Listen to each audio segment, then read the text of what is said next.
Welcome, TOL fans. We are doing our mid-season review.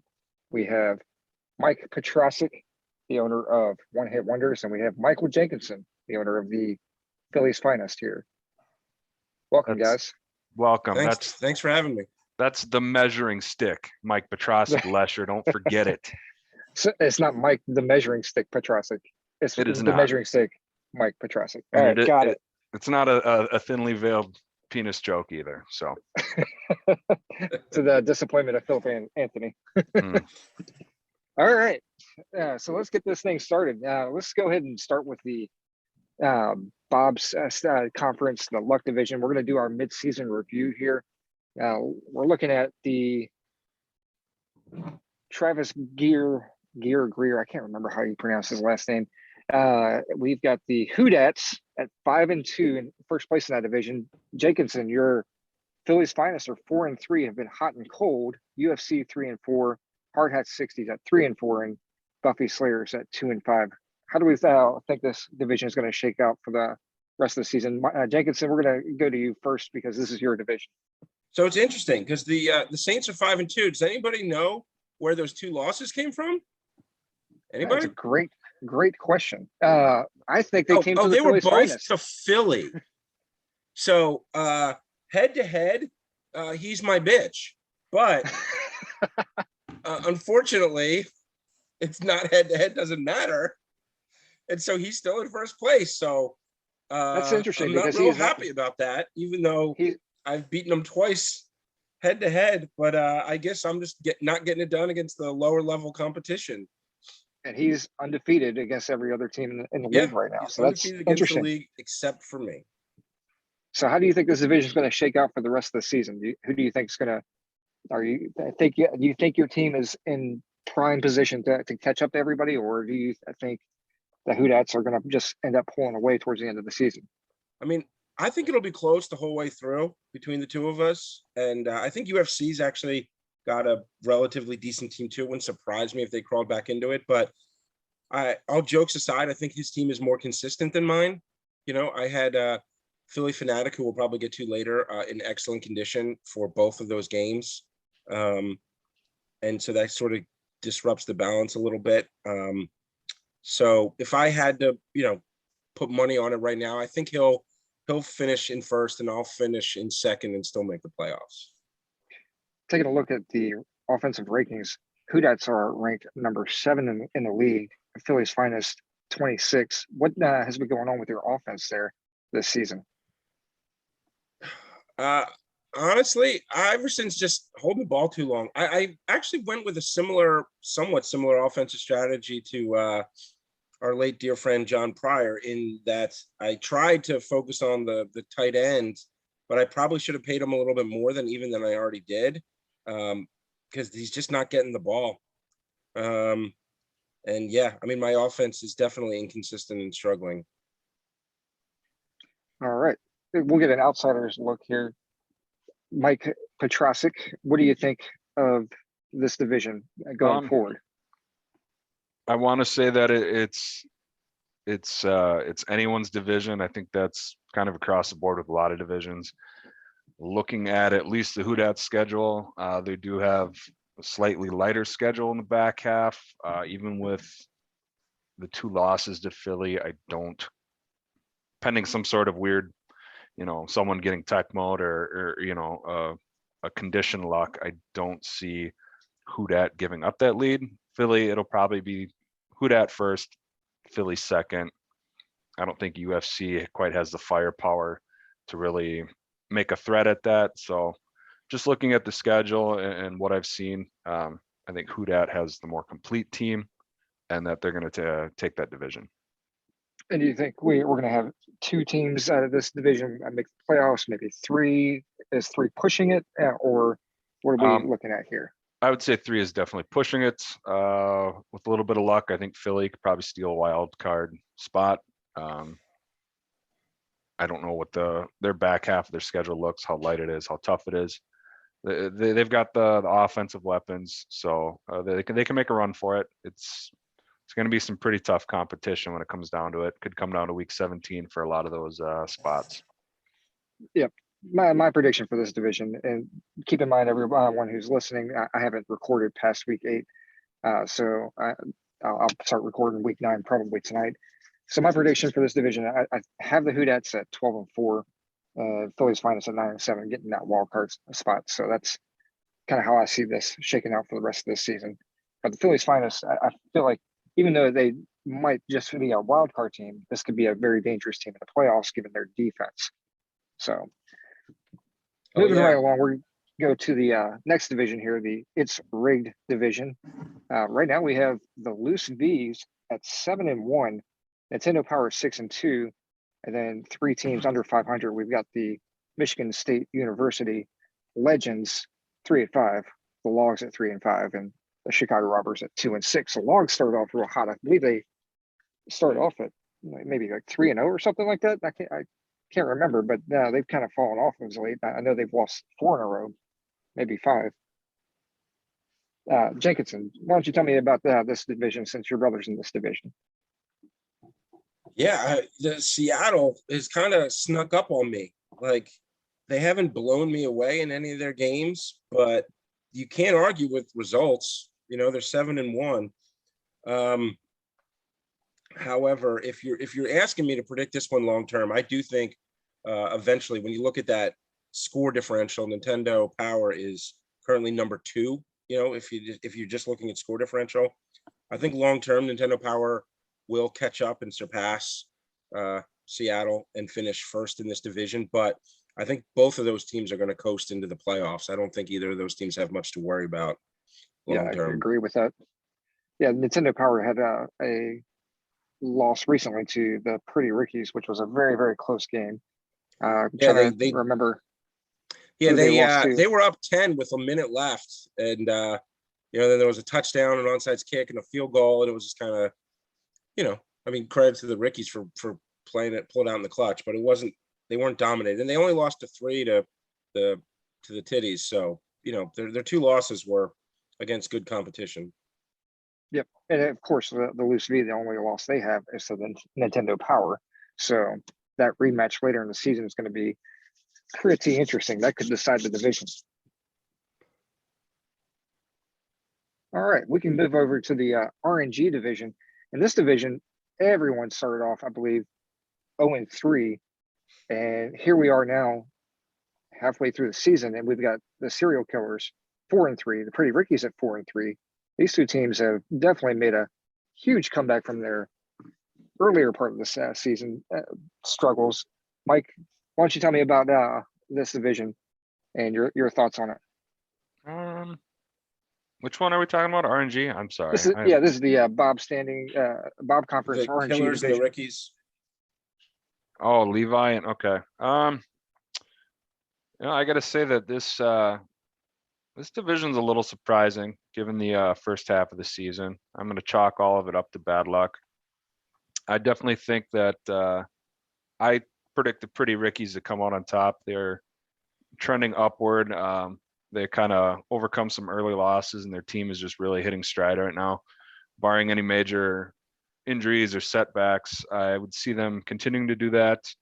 Levi has a good team, but I don't think they're quite good enough. They're just a little too inconsistent to really be able to take the division away from the Pretty Rickies. I don't see the Tap Gamers or whoever's underneath them really pulling anything off, anything spectacular. I think they're just going to kind of be in the lower half of the league for the remainder of the season. Yeah, I'd have to agree. I say the Pretty Rickies are probably going to win this division.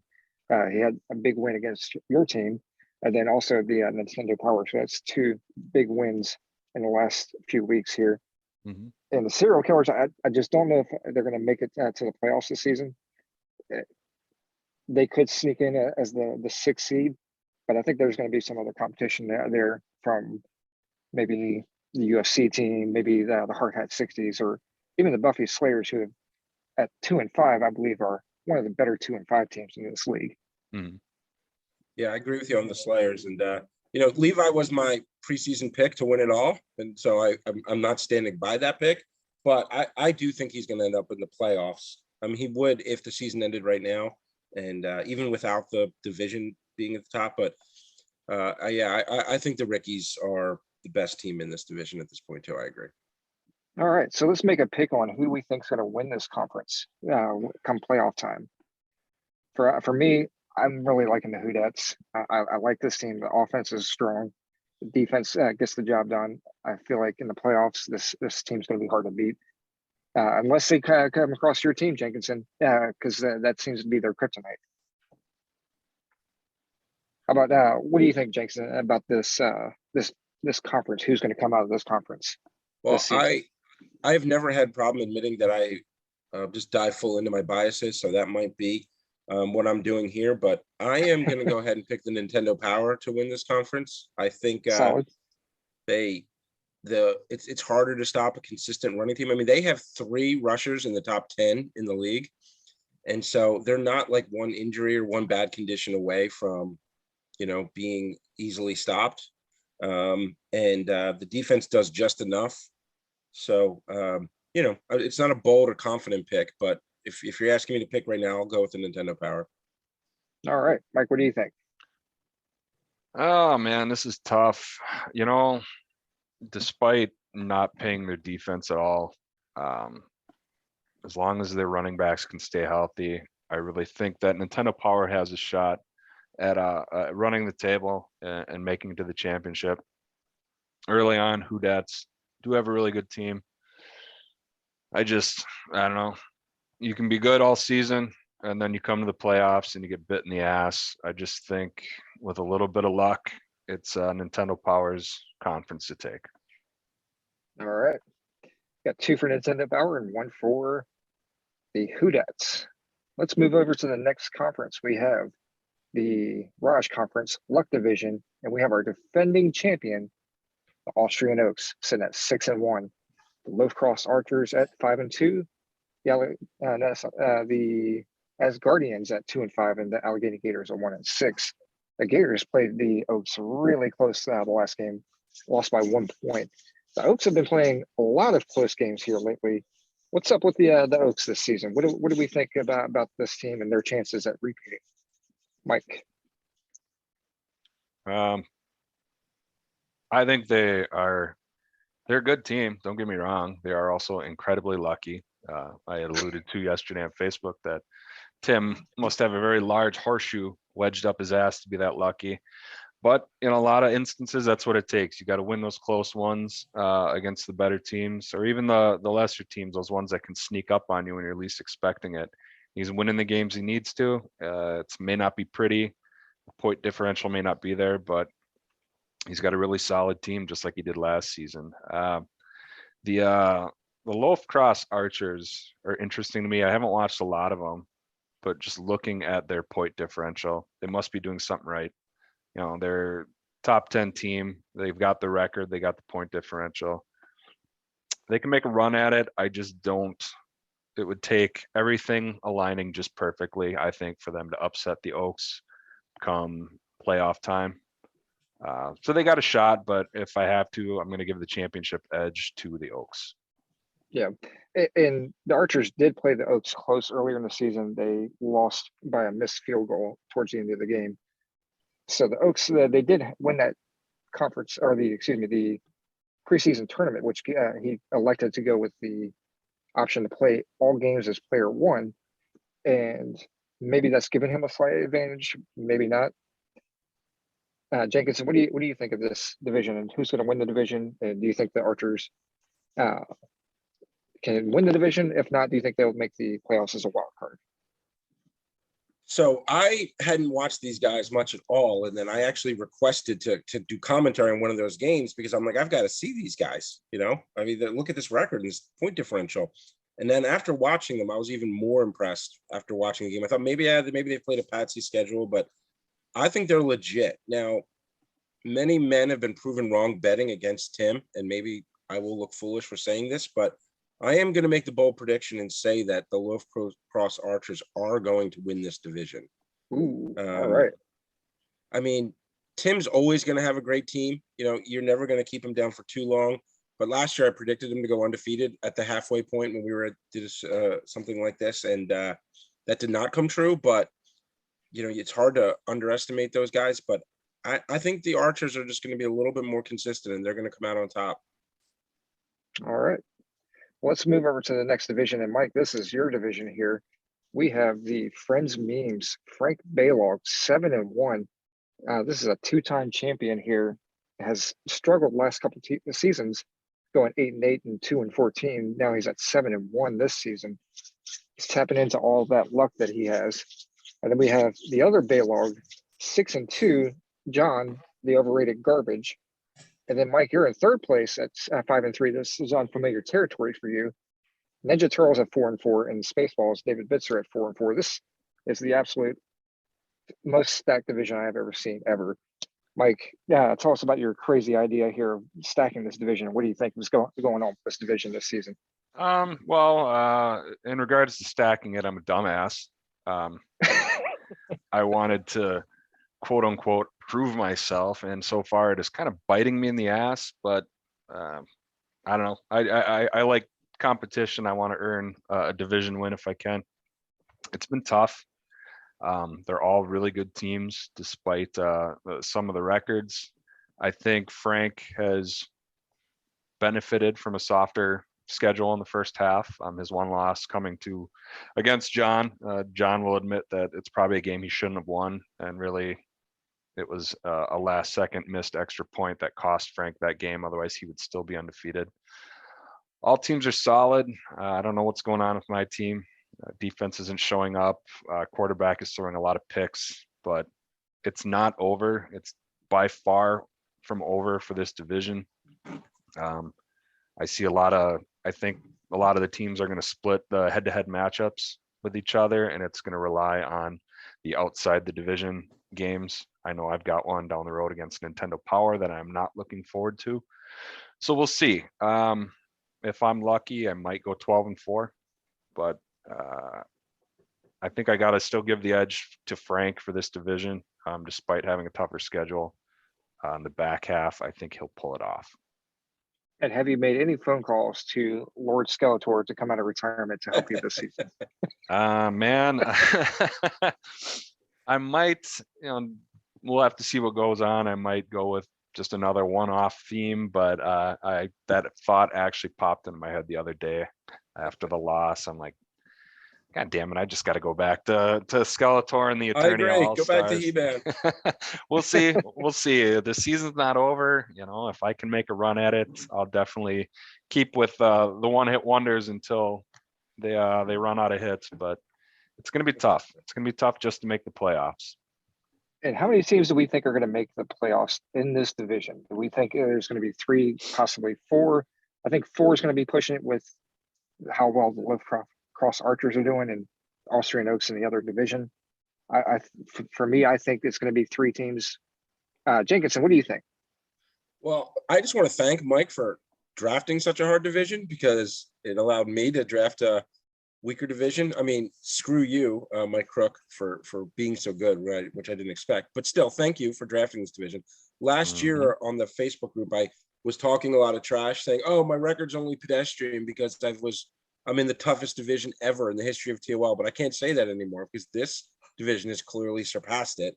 I mean, look at a team like Spaceballs. That team's good. Like, I've watched them, and they're sitting there in 4-4. If they were in that, the RNG division in the Bob, they could be in first place, and they're sitting here in last place. So, I mean, this thing is stacked. Trying to figure it out is impossible. I mean, look, again, Ninja Turtles, that team's really good, and they I wouldn't be surprised to see playoffs. them. I wouldn't be surprised to see them make the playoffs. Finish maybe at 10-6, but yeah, I mean, I could see that team winning the championship, and I could see that team not making the playoffs. Like, both of those things seem like, if they got all the conditions right and they got red hot, they could win it all, and they could also finish 7-9 and miss the playoffs. And neither of those things would shock me. That's how loaded the division is. Yeah, for TMNT, their defense is great. It will solely rely on their quarterback's condition, because he is prone to throwing interceptions. I've seen that, but if he can stay out of bad, they'll have a shot. And if Baxter enters the playoffs, like if they make the playoffs and he's an excellent, I mean, he can get you a score a game almost, or at least bring you into close territory there. as much as I loathe to admit it, I think if I had to pick a team in here, I would go with the overrated garbage. Right now, I think they look to me just, the eye test, they would be the top team, but I wouldn't count any of these teams out. It's the only division I would say that I wouldn't count any of these guys out. Here's an interesting stat with that division. The Friends Memes and Overrated Garbage are both number 1 and number 2 in overall defense. So that's interesting. And we got the one-hit wonders at 10th in that defense. So this defense, this division is stacked with good defenses. Yeah, don't want to play any of these guys. Don't blame you. All right, so let's move on to the RNG division in the Raj Conference. And of course, we're gonna again acknowledge our dear late friend John Pryor. We definitely miss him. His team is sitting at 5-2. Let's talk about his team for a minute and his design. He went with a tight end focused team, and his defense, the most unique defense out there. He didn't pay his safeties at all. He overloaded his 2 corners, and he set up a lot of different pass rushers. To me, I think this is probably the most creative build we have this season. It's proven to work pretty well. He almost beat the Oaks. Probably should have won that game, but I don't know. What do you guys think of John's team? We'll start with you, Jenkins. Absolute championship contender, no question about it. Their 2 losses were against 2 good teams, both close games. This, I love his build. I agree with you. I think sometimes he does things, and Mike, you've done things, and I'm like, why didn't I think of that? Like, those corners were so cheap, and they can get around the field. If you pay them both, then you've got somebody good on both sides of the field. It's a really good idea. I have noticed a few times, and I'm not criticizing, but a few times not paying those safeties has cost them. Like if a fast player kind of gets the ball in the middle of the field or gets behind the linebackers, it's a lot harder for those corners to catch up than the safeties. But there's a reason that those safeties cost so much. So I love his build. I love his team.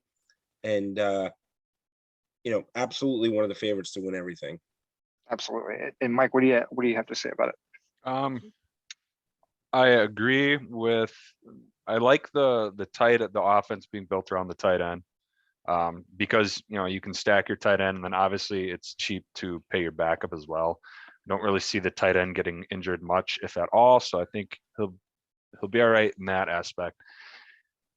I tip my hat to his thinking outside the box on defense. I don't agree with it necessarily. I think maybe should have paid, went full bore on like the right cornerback, and then maybe paid both safeties a little. Even a slower safety but with higher pass defense would make a little more sense. Like Jenkinson said, it has come back to bite him in the ass a little bit, and if the conditions kind of go south on those cornerbacks, especially with a lot of the teams that have shifted their focus to heavy pass, he could be in a lot of trouble. And having well-paid safeties is great for run support too. So I don't want to say I wish I had thought of it. It's a very creative idea, and it'll make me look at things differently moving forward. But I think it will somehow be his team's downfall come playoff time. I'll say he's going to win the playoffs, or he's going to make the playoffs. He'll win his division. There's no doubt about that. It's a solid team, but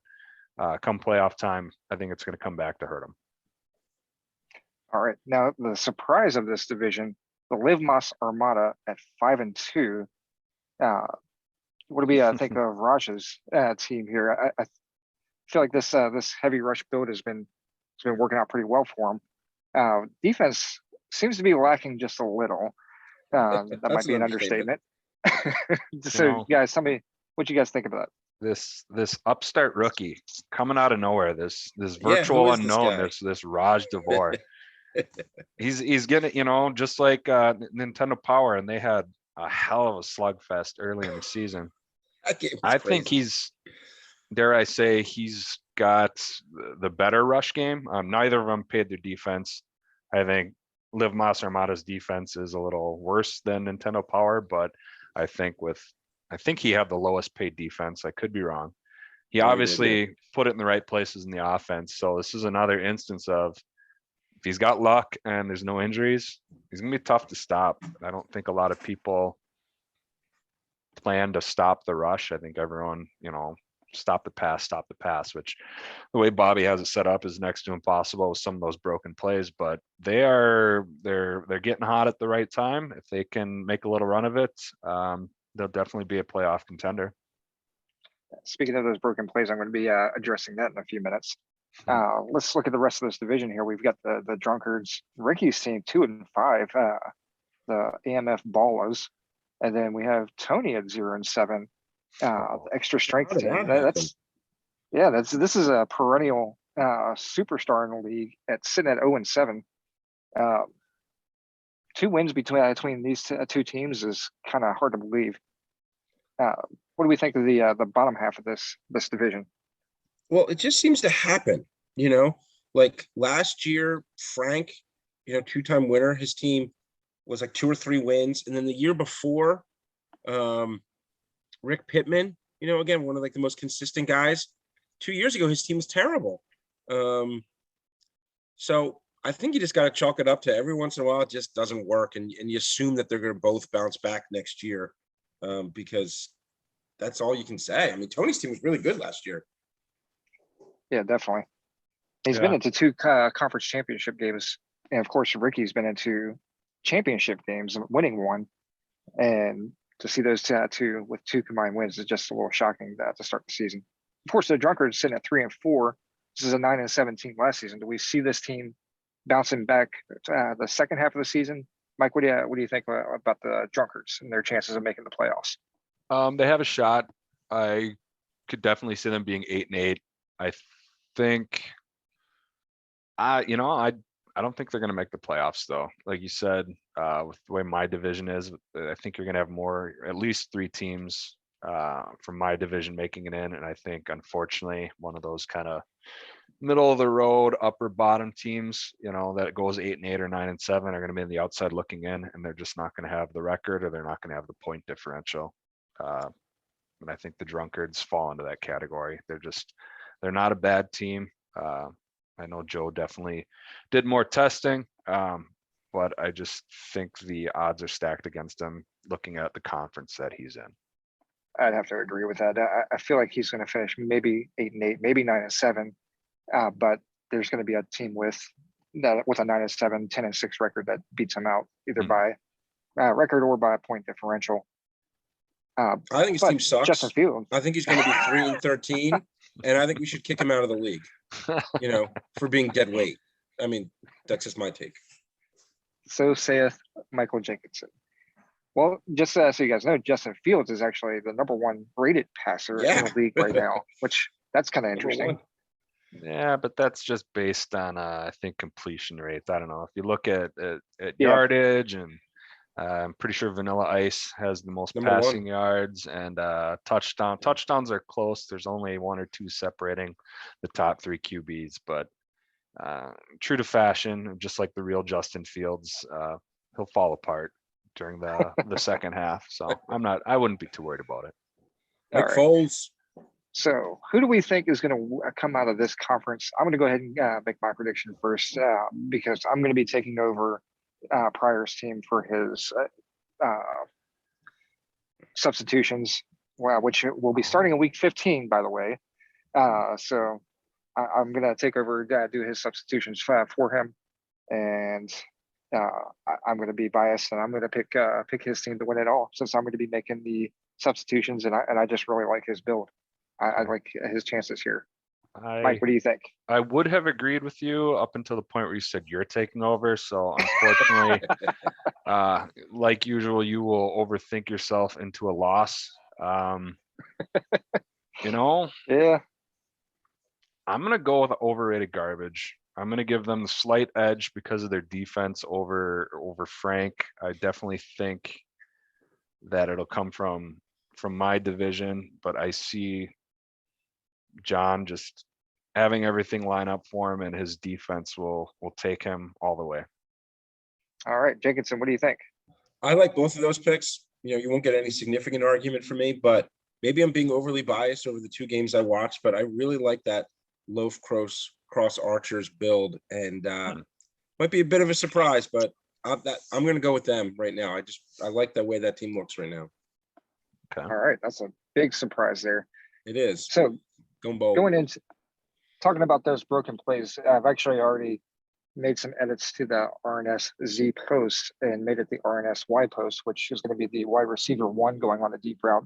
And I've actually taken the wide receiver 2 completely out of this play and made him a blocker.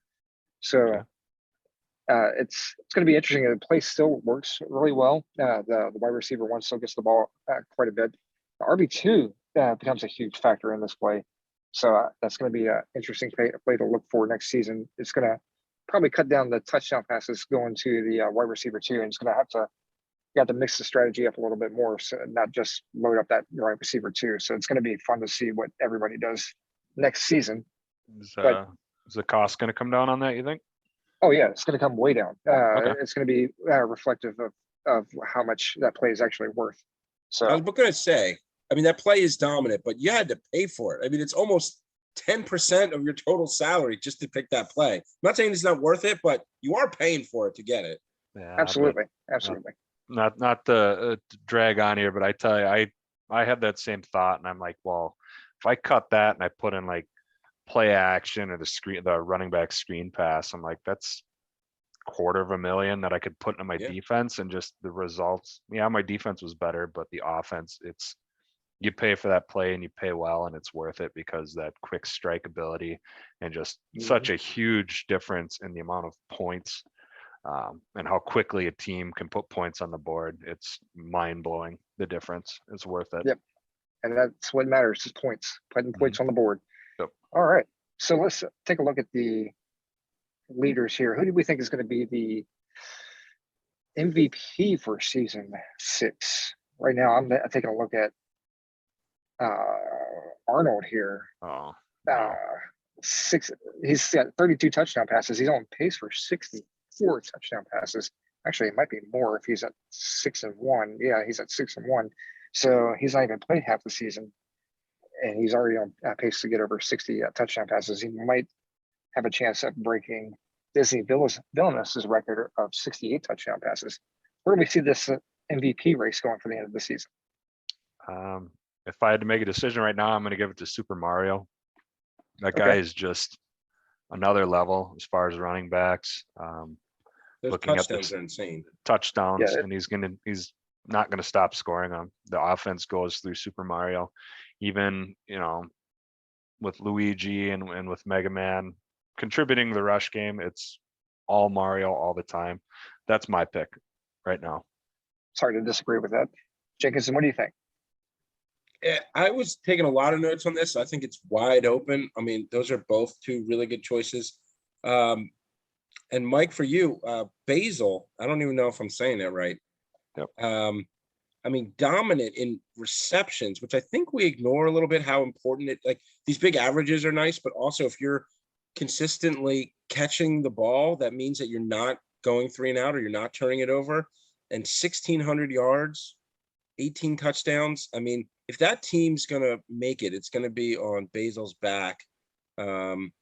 So yeah, I mean, I can see any of those, but that's who I was leaning toward right now, actually. Okay. All right. For defensive player of the year, we're looking at the current interception leader, Glorious PC Gaming, 9 interceptions, 211 return yards with 1 return touchdown. But there's also a wild card out there, Denard from Michigan State University Legends, 4 interceptions, 190 yards, and 4 touchdowns, which puts him second all time on touchdown returns in a season, only behind King Davis at 6. And then we have the Philly Fanatic at, I believe, 19 sacks, leading the league. To me, I believe Philly Fanatic's going to end up having a lot more sacks. I think he's going to get close to 40. To me, I think that's going to be our defensive player of the year this year. But what do you guys think? Well, the Fanatic's been really lucky with condition. Fanatic hasn't been out of good or excellent pretty much all year. So my concern is if that condition starts to drop, if those numbers will come down. If I had to vote right now, I would go for PC gaming. Maybe this shouldn't matter, but I would argue that PC gaming's pick 6 against Frank was the biggest single play of the entire season. I mean, that game was a good 1-point game in a game of 2 of the absolute championship contenders.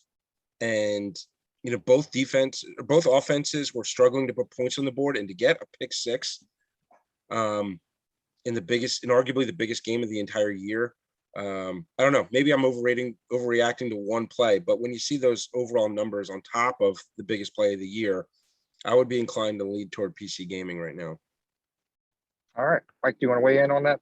I'm a little torn on this because I don't value sacks as much as I do interceptions. I don't want to take anything away from Philly Fanatic or Shredder or Heartlax for the loose bees. I just think you've got so many more guys that can get sacks or that can help contribute to sacks, whereas interceptions, I don't think there's a lot of heavy passing teams.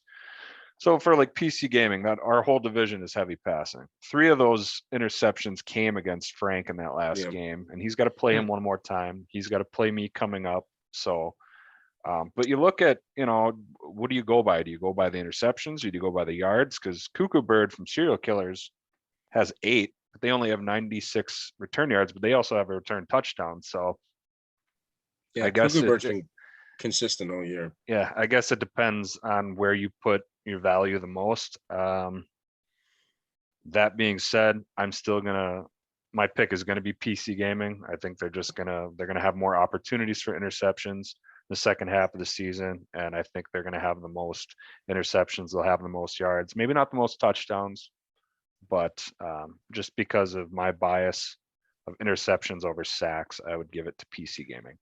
And that's a great point, because an interception gets you the ball. A sack on first down, they can still throw the ball for 20 yards the next play, and then the sack doesn't end up meaning anything. So really good point. Absolutely. Yeah, it kind of shifts my way of thinking towards the interceptions being a lot more valuable as well.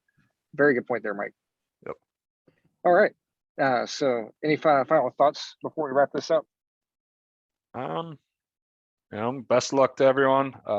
Even if you think you're down and out, you're not. Just see how things play out.